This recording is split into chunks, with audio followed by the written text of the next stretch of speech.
of it as well. What are you giving out about? Are you doing a top gear thing? Yeah, I am. What are you saying about the car? You can't see over the You bonnet? can't see over the bonnet because the glass is too small. And everything's in your way. It's supposed to be... When do you feel low down in it? Yeah. And you don't like that? No. Why I not? like being... It's not a van, you know. It's a sports car.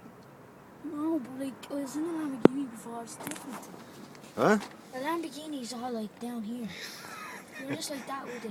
I know. So These things are way up you'd there rather in the a Lamborghini. And you can actually see over the flipping bonnet in the Lamborghini. Yeah. So you're a bit fussy here, yeah? Yeah. You'd rather a Lamborghini than an MG? No, who wouldn't? Huh? Is this for your birthday now, like your 60th, whatever? You super sweet 16th. What the? Oh, it's just a miters. No, No. it's just smoking. But, you know, you, like, I mean, if you're getting a Lamborghini, it has to be diesel. Get lost. Electric. Oh, look, electric windows. I think that's cool. Something like that. I hate these.